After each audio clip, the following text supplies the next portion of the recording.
Anybody that wants to view this at a later time, it is going to be recorded for everyone. All right.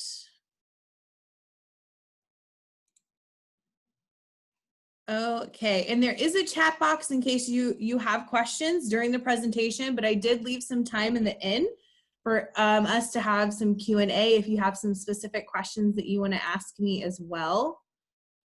So we are going to get started. I'm going to share my screen with you and get this show on the road. All right, I'm gonna move this out of my way. Okay, so welcome everyone to my session called Sphero, My Hero. This is one of my favorite sessions to present. I'm a big, huge Sphero fanatic, and I stole this title from a STEM colleague of mine who came up with it, and he's really cool. His name is Josh McGee. He teaches at Brumby, but we both use this title whenever we're presenting on Sphero, because it really is just a little hero that you can use in your classroom. So here's a little bit about me before we get started. This will be my 15th year in education. I'm an elementary educator in Cobb County for the Cobb County School District. I recently just moved into a position that's strictly science, but I still get to have my STEM and STEAM outlets as well. I work very closely with the science supervisor as the professional learning specialist for Cobb. For science, my passion definitely is STEM and STEAM. I worked all of my elementary years at Mableton Elementary, which is a Georgia STEAM certified school. And I helped the staff at Mableton kind of go through certification, and I was in a position called Innovation Specialist, which is just a fancy way of saying that I was a STEM and STEAM coach, and I really supported the teachers, helped them integrate STEM and STEAM into the classroom. And a big part of that job was bringing robotics and educational tools that are technology-based into the classrooms and co-teaching with them and training the teachers on that. I am also a Sphero Hero, which is a program I'm going to talk about near the end of our session today, where teachers from across the U.S. can be recognized for their use of Sphero in the classroom. I'm a huge space nerd, so that's why I added those pictures. I'm really thinking that a year ago I was at space camp and it was like the best week ever, so I'm really missing that. But as you can see in my pictures, I wear my flight suit when I can. And I'm also a mom to a 9-year-old named Kai and Lexi May, who is going into 1st grade. They attend Kemp Elementary School in Cobb County. So here's what we're going to be looking at today. We're going to start off by talking about what Sphero robotics is and how you can utilize those in the classroom. I'm going to give you some examples of how we've used Sphero in action. I'm going to walk you through how you can use the draw, drive, and code commands with your students. I'm going to show you all of the Sphero resources that they have on their website. And we're going to talk about, and I'm going to share some lesson ideas for you on how you can implement this in the classroom, and then we'll have some Q&A time at the end. All right, first off, I wanted to talk about really the research behind why we need to shift our mindsets into STEM and STEAM thinking. And the difference when you add that A in there, you really tap into a whole other side of the brain. So I've used this graphic many, many times in presentations, the difference between STEM and STEAM and what the brain focus is for each of those. But what I really want to point out to you is this kind of a definition from an arts integration specialist who works very closely with Education Closet. But really, STEAM is an educational approach to learning that uses science, technology, engineering, the arts, and mathematics as access points for guiding student inquiry, dialogue, and critical thinking.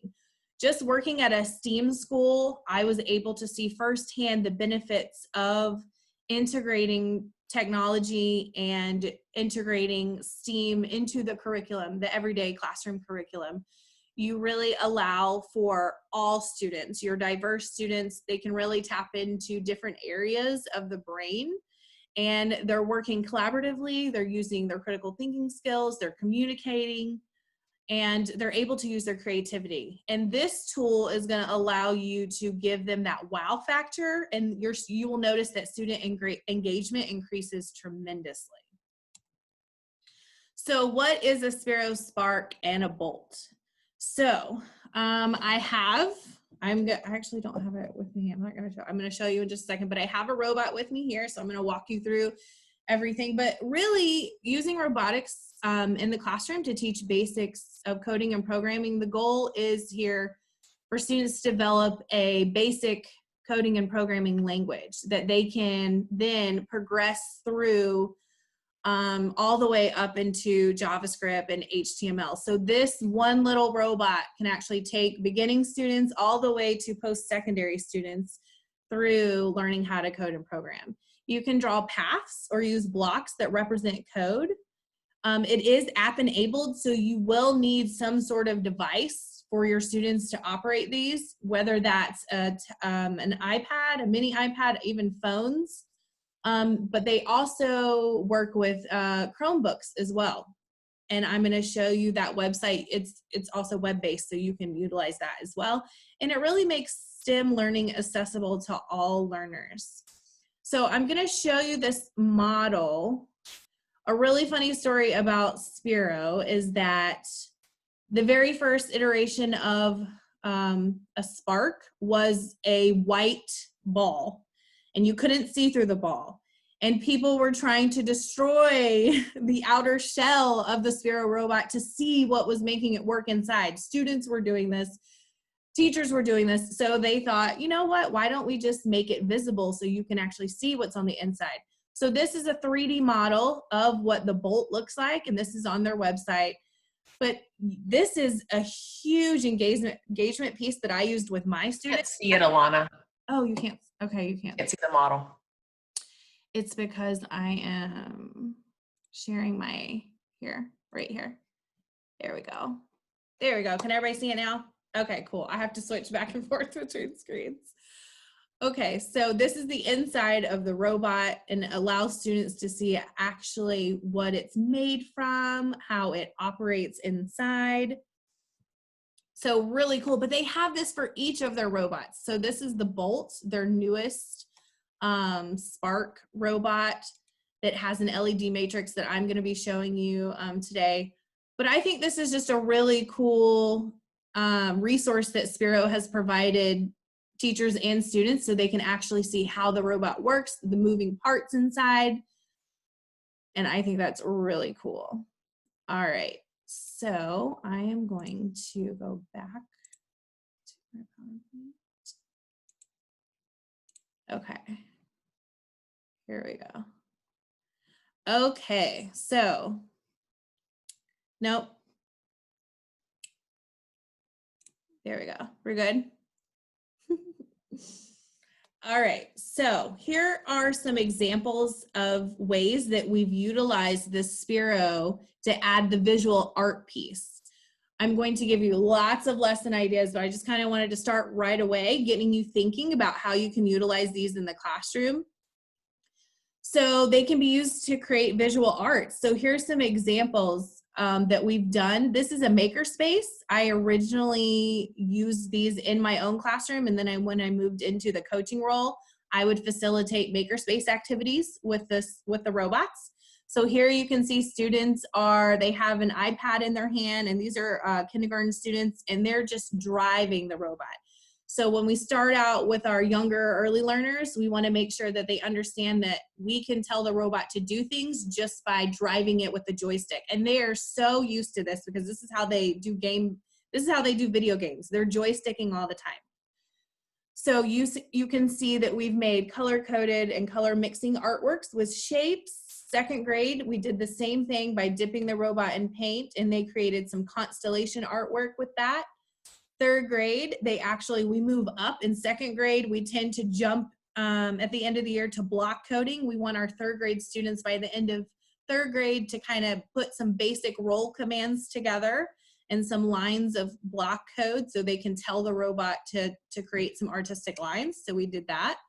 We've also done some coded light shows. And I have an example of that. Let me see if I can get it going.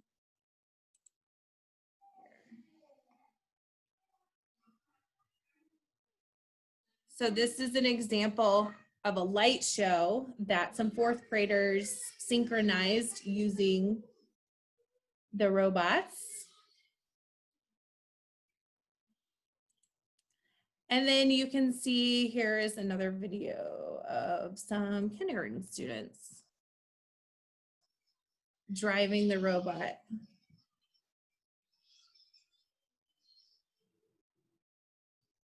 So they're just using your thumb to drive it around. We dip it in paint and we drive it around, and they're creating secondary colors with that. So that's just a little primer really of what we're going to look at today. Okay. The video didn't play really well, so just next time, or I didn't see a video. Oh, okay. So I saw it. Let's Screenshot of the video. Okay. All right, so I'm gonna come back with you. And here is what the robots look like when they get to you. So I have a bolt. When you open up the package, there's lots of cool things inside. You have your robot, boom. You have a charger or charging dock. They call this a dock. You have your charger cord, but here's my favorite part. It comes with accessories. So it comes with directions on how to get started right on the cover. But Sphero is all about the swag. We love Sphero swag. So Sphero sends you really cool stickers to put anywhere, but it comes with a heading and direction circle. And this is how students will learn how to determine which angle or which direction the robot needs to go in. And then they've also added this new with the bolts, but they have a clock on the back as well. So this tool is really cool for our beginning coding and our beginning coders and programmers. All right, so that's on the inside of. So before you get started with your robot, you definitely need to charge it for overnight. That would really help. So you just leave it sitting on the dock. You plug this into a wall and leave it charging. It's going to light up blue and let you know that it's charging. And once you have charged up your robot, you are ready to start using it. So the first thing I'm going to share with you guys is how to drive the robot. All right, let me share this again.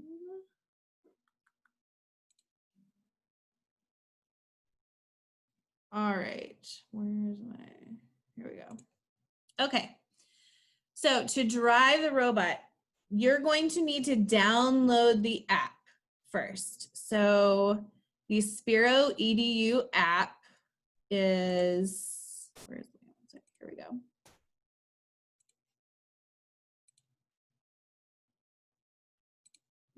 There's so many toolbars. Okay, this is the Sphero EDU app, and you can sign up for free. You can use Clever. If you have Clever, you can use a Google account that you have. I just used a Google account, so I didn't have to type in my username and password every single time. But this is what Sphero, the actual app looks like when you log on. So in order for your students to start working with the robot immediately, to learn how to drive it right here, these are the tools that you're going to use. We're going to learn how to drive it. And I'm going to show you, I just wanted to show you on the app what it looks like because this is on desktop. But you'll click on drive and your joystick will pop up. This is what your joystick looks like. All right, so you have a joystick right here. This is going to control your speed, and then your students can play around with the colors of the robot. This is my #1 rule when you're just starting out using the robots. It's very hard to distinguish whose robot is who when you connect your robots. So as soon as my students connect their robots, I have them change their colors to be something different than everybody else, or they're not going to understand, or they're not going to realize which robot that they have. So this is how you drive the Sphero. You just put your thumb on the blue circle and it moves. It rolls. It's a sphere, so it's not going to walk or run. It rolls across the floor.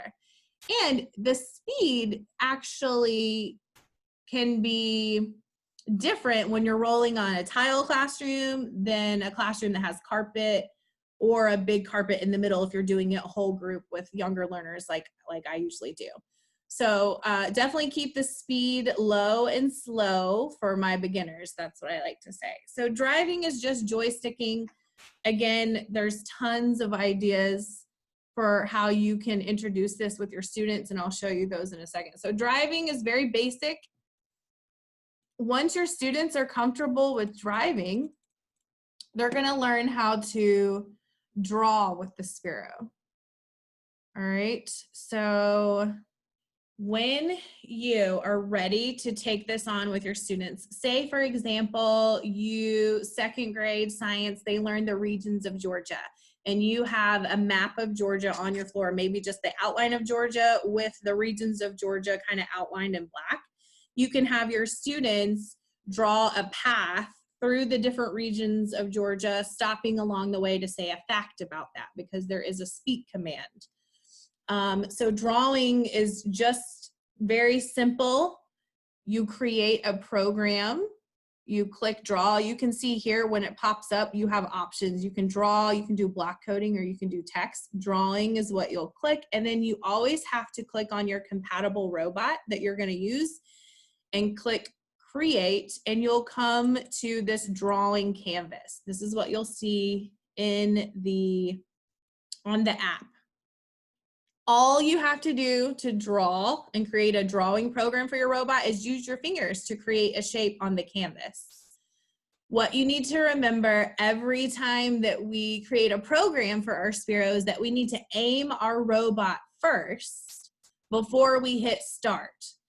When you aim your robot, you're going to see his tail light in blue. That tail light needs to be right in front of your feet in order for your robot to know which direction it's rolling forward in. And to run your program, all you have to do is press start after that.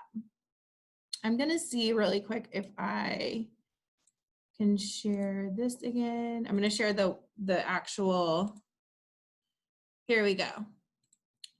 You would click create. I'm on the actual app right now so you can see. So I'm gonna do test.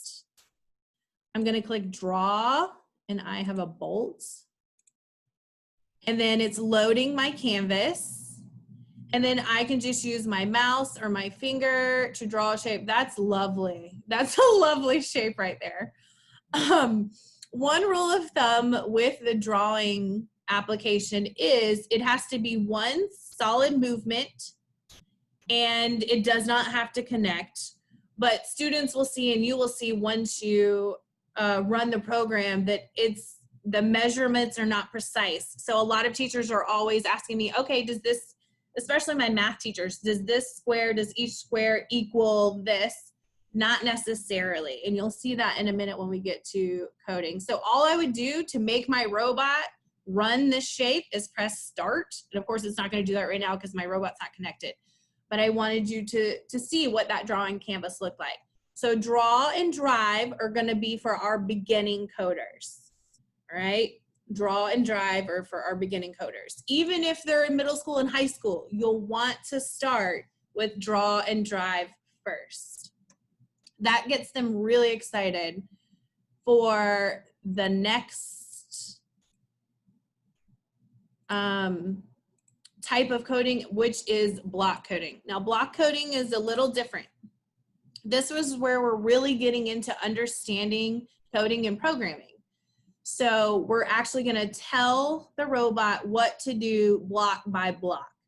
So the most generic command for a Sphero is the roll command. That's going to tell it to move. So same thing with our drawing canvas. You're going to open up the programs. You're going to click create. You're going to click block program, and then you're going to choose your robot, and then it's going to open up the block coding canvas. Now, this basic roll command, along with a lot of the other commands, have 3 numerical inputs that you have to do. For our basic roll command, the first number that you have to input is the heading that you want the Sphero to roll. Now, I showed you guys a while ago the protractor that comes with the robot that has the headings on it. So 0 degree for a Sphero robot is dead on. That's gonna roll your robot straight forward. That's 0 degrees. Then as you make your way around the circle, that's gonna tell your robot what to do. So if I put 90 in this circle, my robot is gonna turn 90 degrees first, then roll that 90 degrees. All right, so think about that way. It's gonna turn before it rolls. So 0 degrees is gonna be straight forward. The next circle is how fast you want your Sphero to roll. Now this is Sphero speed, it's not miles per hour. So when students see that in the app, I'll show you in just a second, they're gonna assume that this is 115 miles per hour. No, it is not, it's Sphero speed. So 115 is kind of middle ground. Like I say, when you're first learning how to use the Sphero, you're gonna wanna go low and slow. And the last circle is for how long you want the Sphero to roll. So your time. So you have direction, speed, and time. So the longer it rolls, let's say in a regular classroom where you have about 30 students and you have half of your class, if you have them partnered up and you have about 15 Spheros, 4 or 5 seconds is probably the longest you want it to roll. So I'm gonna share with you what that looks like on the website. So here is the app again. We're going to go back out, make a new program. So this is the app. So when students are ready to create that block code, we're gonna click create. I'm just gonna name this test 2. We're gonna do block coding for our bolt and our Sphero. And here you have your block coding canvas. Now, several things to talk about here. This is what your students are gonna see. Now, I have been using Spheros for a long time. However, there are lots of these block codes that are way above my head and above my pay grade that maybe some middle and high school teachers can use. And really all subject areas. But as you can see, the very first block code that we have here is that basic roll command.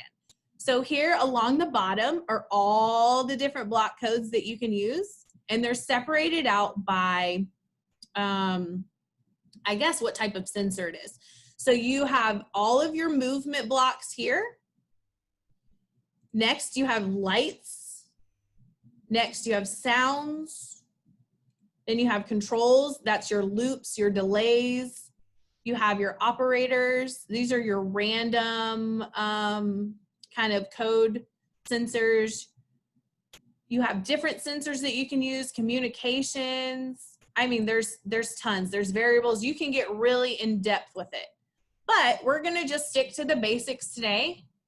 So like I said, here is your roll command. So block coding is really cool because you just drag and drop. So here you see our very first block is on start program, which tells the robot that when you press the start button, it needs to do something. So we're gonna drag and drop the roll command. So on start program, our Sphero is gonna roll, and then we have our three circles that I showed you a while ago. So we first have the heading. So if we want it to roll straight, we're gonna do 0 degrees. At speed, here's what I was talking about. Here is your speedometer, I guess, for Sphero. It goes all the way up to 255. That's pretty fast for a Sphero. I try to keep it in the middle ground. And then, so I'm just clicking on those circles and putting in time. No, I don't want 62 seconds, 2 seconds, there. All right, another really good block that I use a lot is here we go. We have our strobe. Students love the strobe. So this is telling the robot that we want it to strobe a purple color for 2 seconds. And the last one would be like for 5 times. So after it gets done rolling, it will move on to the next block. Then you have, of course, you have loops, you have delays, and each time you're adding these, like I could loop my strobe 3 or 4 times, I could delay it after that. Sounds, what I really like, and I like to integrate a lot, is our speak command. So you can tell the robot what to say. You could do definitions and then you have it wait, or you can have it continue with the program that it's running. An example would be, I had some 4th grade students doing a model of the water cycle where they coded their robot to go through the process of the water cycle, and they stopped on their poster that they had drawn their model on of the water cycle on, and they would say, during this part of the water cycle, you have precipitation, and they would talk about it a little bit. So that's how you can do that. But you really just need to play around with it once you get it. And before you start doing block coding in your classroom, definitely play with it a little bit before you get into showing students how to do this.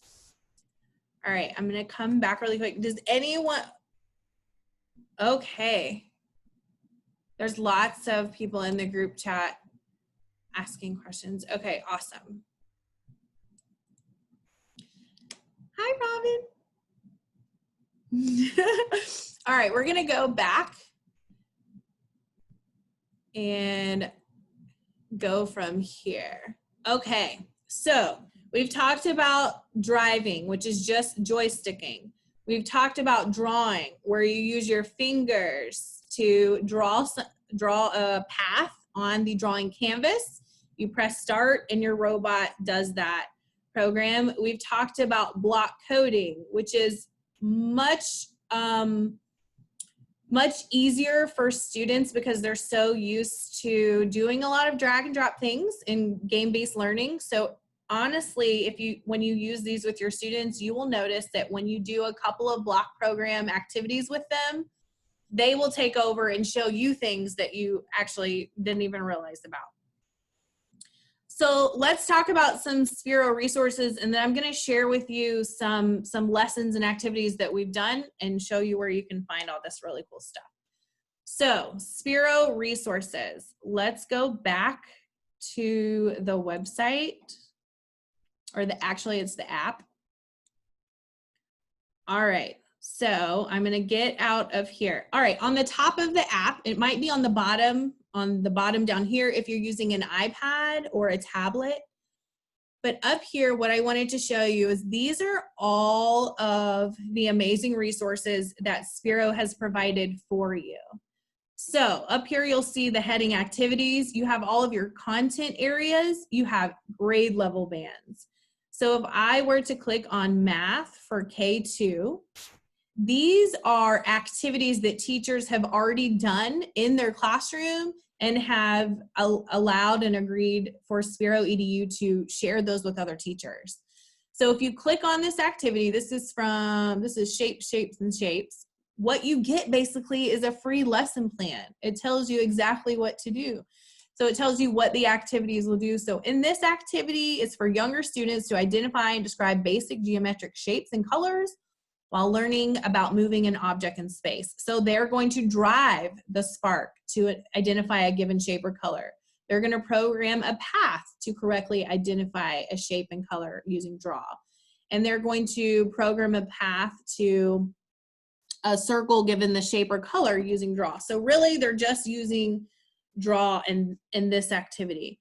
It takes you through the instructions on exactly what to do with your students, and it gives you an educator tip. So literally step by step, and the really cool thing is you can click start activity, and there you have all of it. You can mark it as complete, and you can then work through other activities and let Sphero know that you've tried those out. So that's an example of some activities. I'm going to take these off really quick. Okay, so these are all activities, all grade level bands. One thing that I did want to share with you that Sphero is doing right now, can everyone see that it says complimentary access? Well, that is giving you complimentary access to their Computer Science Foundation's curriculum. So they have created a curriculum basically to teach kids how to go from drive to draw to block based on different themes. So as you can see, these themes are brain breakers, storytelling, game design, empathy. There's some nature ones. shapes and numbers, the A in STEAM. These are all really, really good complete lessons. It even gives you the programs that students will need to run in order for them to complete the activities. So that's all included on your app. The next thing I want to share is below that. I thought it showed. Here we go.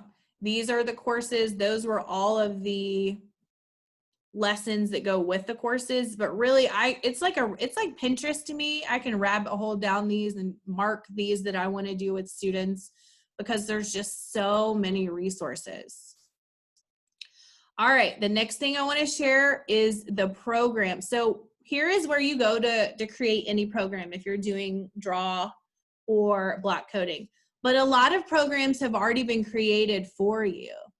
So one really cool thing that Sphero does is they do a Thursday Learn Day video every Thursday to show kids how to do games, create art, basically really, really, really cool stuff.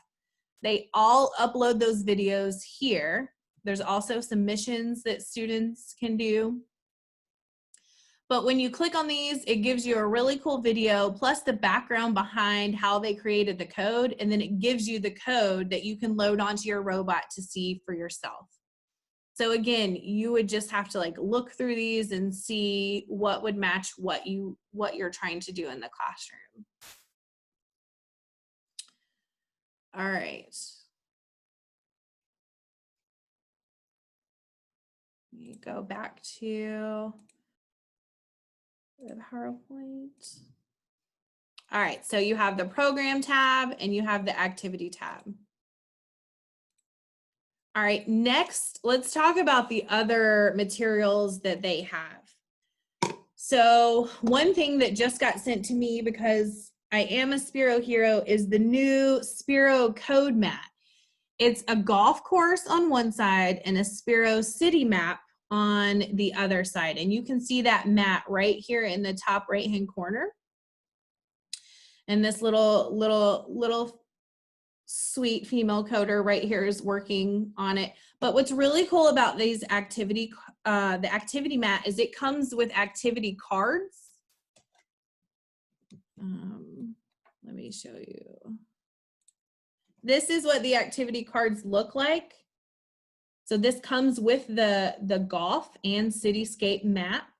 You can see down here, there's a QR code for you to scan that will take you directly to the lesson in the app.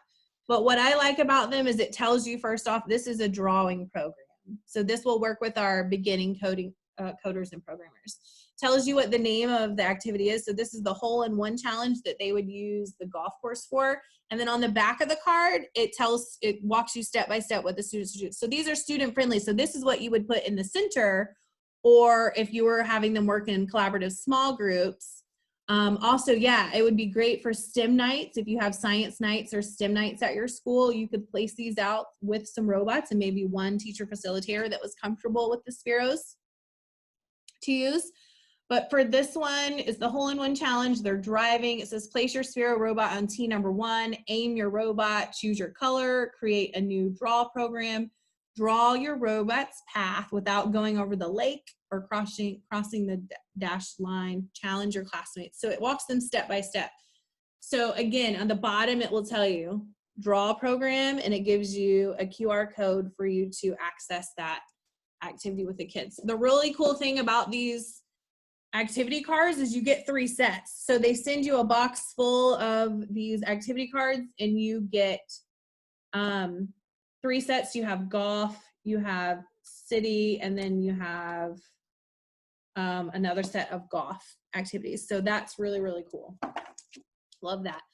The next resource that they have, how do we get the activity? Okay, the activity cards will come with your mat. If you order a golf and cityscape mat, they'll send you the activity cards with the mat.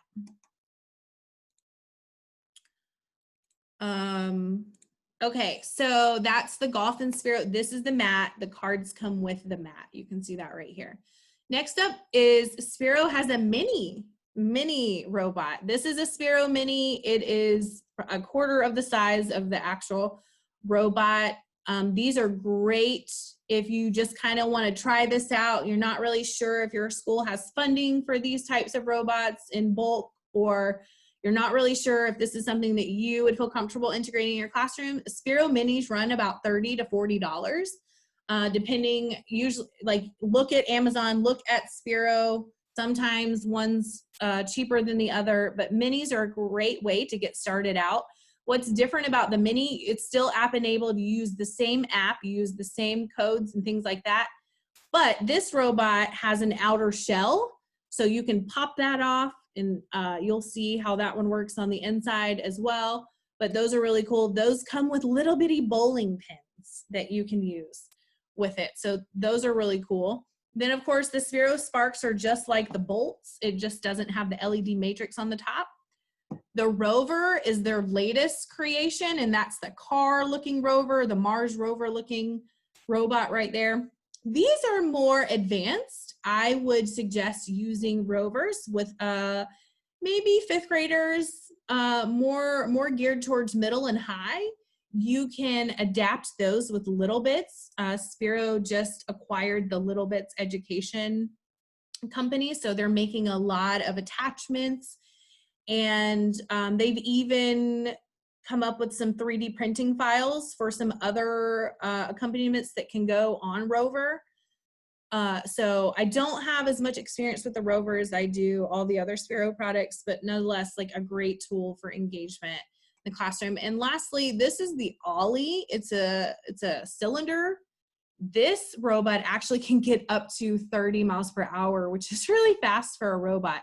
They have this version of the Ollie and a dark side Ollie that's black all over with red treads. But what's really cool about Sphero is, yes, they do have covers that can go over them. They do have different treads for the Ollie. And they have ramps that you can buy. They have chariots that you can buy. You can find all of the different materials that you can use with your Sphero robots on the Sphero website. One really cool thing to know about Sphero is it's basically indestructible. You can drop it off of like a 7-story building and it still won't crack. You can submerge it in water. We do a lot of activities with oil spill cleanup and sinking and float with kindergarten, but also making boats and things like that, like propellers. You can use your Sphero robot for that. It can be submerged in water. Paint, tempera paints, all of those type of paints, acrylic paint, they're fine on the robot. You just need a baby wipe to wipe it off. So you can paint with it. It's really cool to put the covers on because they make different textured covers that go on the robots. And painting with those, you can add a whole nother layer to your lesson that you're doing with the robot if you're adding in a texture piece to that. Let's see. Awesome. Okay. Okay, so I was able to show you this through the app, but I wanted to reiterate the fact that this is free. Usually the Computer Science Foundation's curriculum is over $400 just for these books, but the fact that they've opened it up for complimentary access right now is huge. So definitely check those out if you're wanting some fully ready to go, ready to implement lesson plans. Again, it's beginner, intermediate, and expert. So course 1, if you're just starting out, you have early learners, elementary school, you'll want the beginner book, which is book 1, and then middle and high can transition to intermediate and expert for sure. All right, so let's get into some lesson ideas that that I have used in the past that students really enjoyed, and then I want you to kind of think about how you can integrate some math, science, maybe art into this. So the first one is called Mars Rover Mission, and the goal here. Oh no, way back. Sorry. That's what I get for changing it. Okay, so the premise of this mission is NASA needs your help. Your team of aerospace engineers have been contracted by NASA's JPL to design, create, and test a rover that will traverse the Martian surface in order to complete a research mission. You must code your rover to reach a destination point at the edge of a crater. Be creative. So we did this at the end of a science unit where students were learning about the solar system and different planets. This was 4th grade. This is kind of just the basic premise of this mission lesson, but the criteria for this is we had the floor marked off in paths using Sphero floor tape, which is just basically blue painter tape. And we had a path that way that the students had to code through. So the criteria here is your team must decide what research your rover will complete and use tools associated with that mission. It can't weigh over 10 units. Your rover must be built before you create your code, and you must debug your code. So you're thinking, all right, how are they going to make a rover? Is the rover the robot? No. Well, yes, I gave the students solo cups and a template of what a rover looks like and a sheet of instruments or tools that they could put on their rover. And each of those had a scientific research capability. So they had to take their cup, and a red Solo cup fits perfectly over a Sphero robot and it will still roll. You cannot be cheap and buy dollar store cups. They're too flimsy. You have to actually buy the Solo cups. So using the Solo cups, they would design their rover and we would weigh them, and then they would create their block code on the floor from the path that we had marked off with the blue painter's tape. So really, you can take this mission and take it any direction that you want. That's just the basic premise of what we did. I've had several teachers take this mission and allow their students to take it, instead of it being Mars, they got to choose the planet, research the surface, do some research that way. And then they figured out what kind of scientific mission they wanted to do. They designed their rover based on that, and then they created their code. You have to give your class, the constraints that they would need, whether you want to do this in one day or over the course of a week or just a few days. That's really up to you. But this is a great way. You could even have your students start by drawing the path first and then going back and working together to create that code. Because within this code, they're going to need roll commands, they're going to need delays, they're going to need turns, and things like that. So that's an example of a way that you can utilize those. It's more of a science-focused mission. Yes, so letting them have, any way that you can integrate with physics and any kind of science background. This is an example of a math-focused Sphero activity. So the challenge here was to create a maze with a partner using straight, zigzag, and diagonal lines. That's your art integration piece. Those are different types of artistic lines. Then you have to measure and label all of the angles in your maze. And then lastly, create a block code to complete the maze in the quickest amount of time. So we gave the criteria that the maze had to have at least 2 right angles, 1 obtuse, 2 acute. The tricky part was once students made their maze and before they could label and measure the angles, we had them switch mazes with another group. So they're not working on their own maze, because if you tell them, the group that codes their maze in the quickest amount of time, they're going to be like, oh, we're going to make a maze that's really easy. Well, we have them switch mazes, then they measure, label, and develop their code to get through their maze that way. So this is a really math heavy one. These are just pictures. These are students working on it in the makerspace. And then I did this with teachers as well. So you have them with their protractors and they're measuring and labeling with that as well. So that's an example, and you can make this more challenging or easier depending on the grade level band that you work with. This one is geared more toward younger learners, and specifically, I think I used this in 2nd grade, but it's called Move That Car Challenge. The challenge is creating a code that can make Spark Plus go over a Hot Wheels ramp that stops at the very end of your ramp and pushes a toy car off with force. Once your team codes to the end of the ramp, you must figure out how to make it turn around and come back to you without falling off the ramp. Will gravity, the ramp, and the weight of the Sphero Spark beat you, or will you code your way to success? So here, these are students that have already mastered draw and drive, and they're doing a beginning code. Literally, as you can see in this picture, those are the Hot Wheels tracks that we use. They're creating a ramp literally down from some books or something that they can make a little ramp with. We have toy cars, little Hot Wheels cars at the end of it. They only have to use 1 or 2 commands. So basically the roll command and the delay to make it turn around and come back up.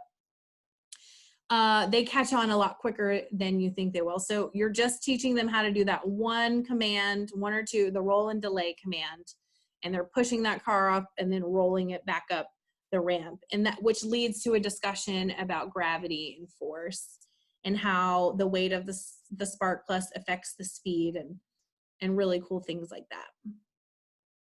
So that's another example. All right, some other ways that you can get, oh, let me go back to this one. So what I've given you in a Google Drive link that I believe you got before the session today are some lesson ideas. So what you will see is I've divided it out by, now these are just for K-5. I am working with another science coach to come up with some middle and high school integration ideas. And if you have any, you can shoot them my way. But I'm giving you lesson ideas on how to integrate the Sphero Bolt or Spark Plus using draw, drive, and block coding with science integration. So for example, kindergarten, use the drive program to drive your robot to living and non-living objects or identify properties of materials or parts of a plant. So all the way up to 5th grade, which is, or 4th grade, using a block program to create a code that can complete a maze. We just did that one. So there's lots of ideas that I'm giving you, plus the Sphero EDU resources. You have tons and tons of resources to start with. Other areas that you could get resources from is the Sphero Community Forum. If you go to the Sphero website, not the app, but the website, you will see a community forum where you can add ideas or take ideas from other educators.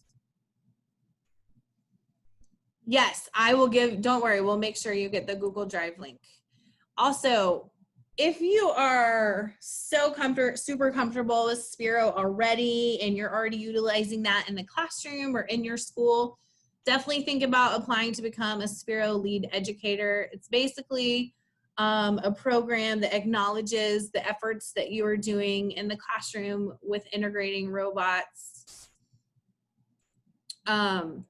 using the Sphero robot. That's really cool. And then of course the Sphero Hero program is something they do once a year, and it's really cool. You apply, you have to turn in a couple of lesson plans or activities that you've done with the Sphero, with a video of you implementing with your students, and answering a few questions about why you want to be a Sphero hero, or how you are trying to teach others about using this device.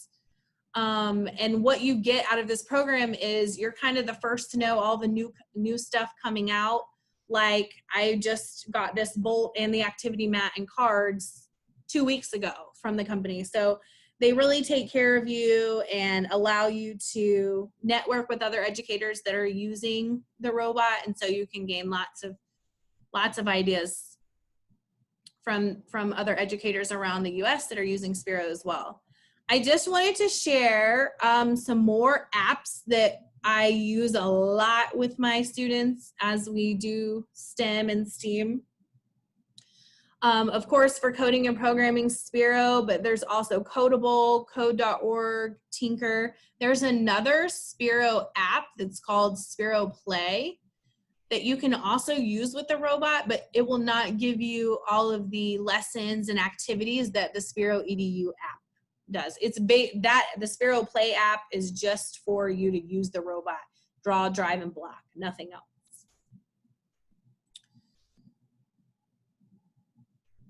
All right. Let's see. Product creation. If you are into green screening with your students, Do Ink is my app that I go to. It is not free. However, the minimal charge is definitely worth it. This is an example. If you can see this picture down here, this little lady did a weather forecast using some green screen technology as well. Animation HD is my second favorite. Your students can do animated slideshows to present information. And then if you are trying to get into adding that A in STEAM, Earth is Art and Photo Lab are my absolute favorite apps for that. Photo Lab allows you to pick a filter. So you take a picture and you pick a filter, you know, very similar to what Instagram and all of those Snapchats do these days. But we have utilized that as we're doing science experiments, as we go through the different stages of a chemical change, and that turned into like a photography installation. So definitely worthwhile to look into that too. And if you just want to take your own pictures and make it look really cool with filters, you can use that. You can do that for that too. All right. Questions. That was a lot of information in less than an hour. I'm going to open up the chat. I'm going to stop sharing for a minute and just open up the chat. I know it's been going nuts. Sally, I appreciate you for kind of moderating for me and answering any questions that you can. A big question, any ideas you might have, Alana, for how do you use it virtually? So let's say we do, you know, we still don't know exactly how we're going back in the fall and what that's going to look like. So are there ways to incorporate or strategies that you can think of to incorporate Sphero into that virtual environment, should that be the way that we go back? So I have been actually thinking about this a lot because I was talking with a colleague in California who is a Sphero hero too. And he just has a class set, and he developed science backpacks for his students to rotate through while they were doing digital learning. So whenever the students came to pick up their packets or something like that, they picked up a backpack, and sometimes the backpack had the Sphero in it, and he would give them, very similar to the activity cards, he created 2 or 3 activities for the students to do at home to take a picture of. So there's no way for me to see what you're doing with the robot unless you're using my login for the app. So students would have to have the robot, they would have to have a device to operate the robot, and they would have to have something to do. So he gave them, all of the students that he had devices, so they were kind of lucky, but he gave them a robot, they had a device, and he gave them a couple of activities to do. They would take a video of a picture of it. One thing that's really cool about the app is you can actually record and take a picture while you're running a program. So students can then upload that to whether it's Seesaw or emailing the teacher or something like that. That's really the only way I could think of doing it. They would have to actually have the robot and a device to operate it from home. The code.org resources would give them some applications with coding, and that can be done virtually with the device. It's not exactly Sphero, but it is giving them some experience with coding. The other thing, Alana, can you enter the Google folder link in the chat? Absolutely. I know you sent it to me, but I can't find it in my email. I'm sorry. Yeah, definitely. Definitely I will. I can't even find an email from you, so I think I'm being email challenged this afternoon. Yeah, I will definitely do that. So inside that Google folder is going to be all of the lesson ideas that I shared today, plus some video links. If you're wanting to convince a principal or administrator about the benefits of using an app-enabled robot in the classroom, there's a couple of videos. You will see Dr. Creel, myself, Mr. Spolsky from Ableton on those videos talking about the benefits and what students can gain from using the robots in the classroom. But honestly, what I have to remind myself is not everyone is comfortable with technology, and not everyone feels confident to implement something like this. So my suggestion or advice to you is get comfortable with the uncomfortable. That's kind of my saying when it comes to STEM and STEAM. You just have to try it out with your students. And I promise you, after you use it for the first time with your students, the next time that you come to class and you have those, they're going to be super excited to see them. We see it all the time. I will say the one thing about Sphero, and Sphero I was one of the people that saw the little white balls when they first came out, and it was the ball that was opaque and you could not see what was inside of it. And I saw these people just all excited playing with these balls. And I'm actually quoted on the video that Sphero put out in their national campaign with my name underneath it that says, "That looks like the dumbest thing I've ever seen in my life." Because that's what I thought when I saw it for the first time. I'm like, the heck, it's a white ball rolling around the ground. That looks stupid. And they quoted me in the video and that's the beginning of the video. That looks like the dumbest thing with subtitles. That's a whole nother thing.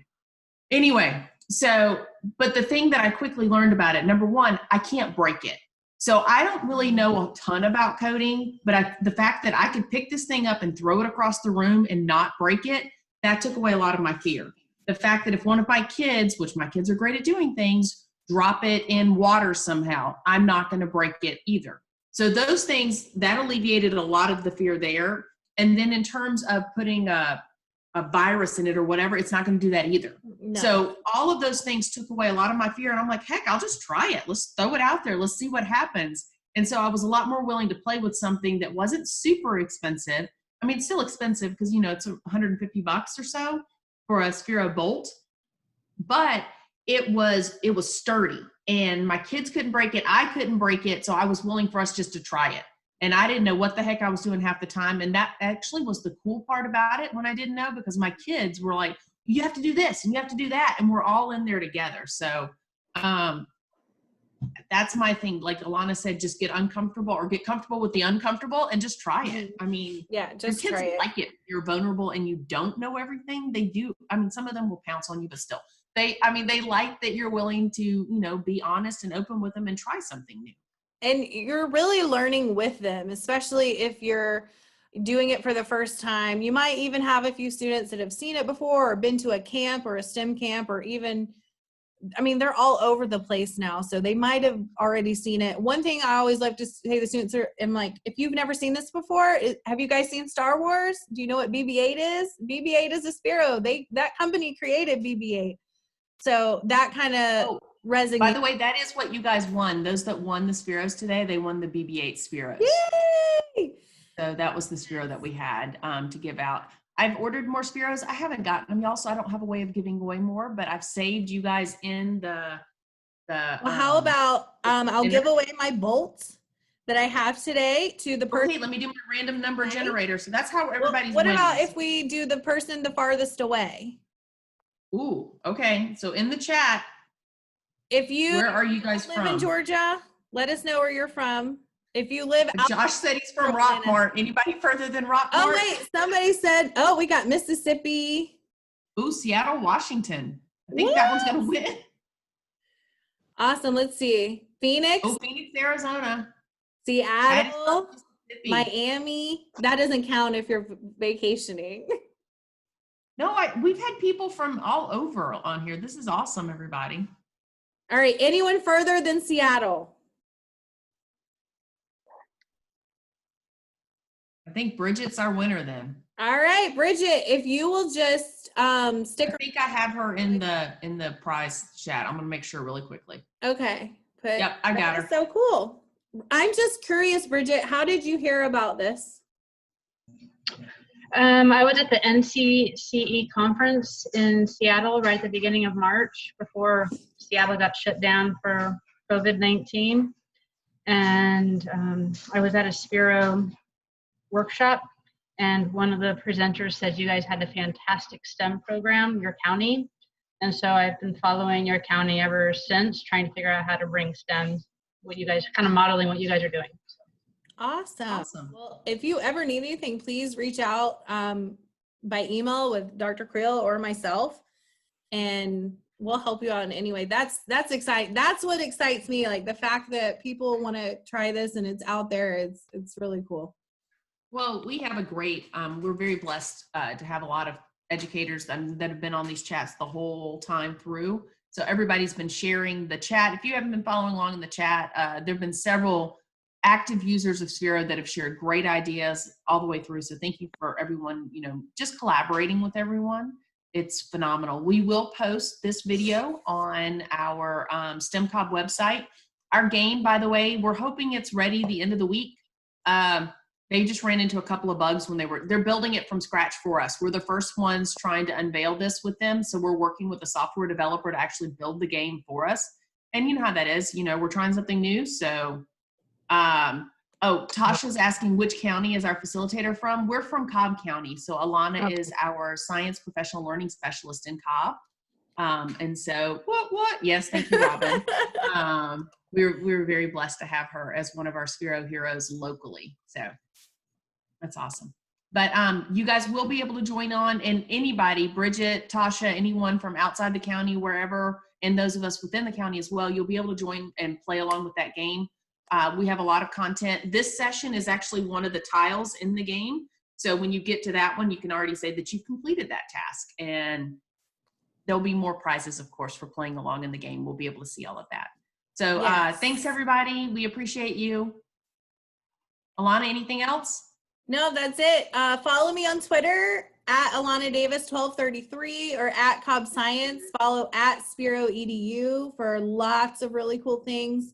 And be on the lookout. One thing that I want to mention, if you are looking to buy Spheros, we have a name. I think Sally put it in the chat already, but we do have a sales representative that is amazing, who is willing to work with any school district or school or any teacher that's willing to or that's wanting to use this.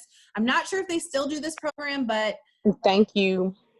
Sphero, if you contact them and say you're interested in integrating this into your classroom, they would send out a robot in kind for you to try out with like a 6-week stipulation. Not sure if they still do that anymore, but it's definitely worth checking out. But yes, there's her. Colleen Whitmus is our contact, and she's amazing. She'll get back to you very, very soon. And if you have any questions, please email me. And thank you so much. This is fun. Thank you. Bye, ladies. Bye.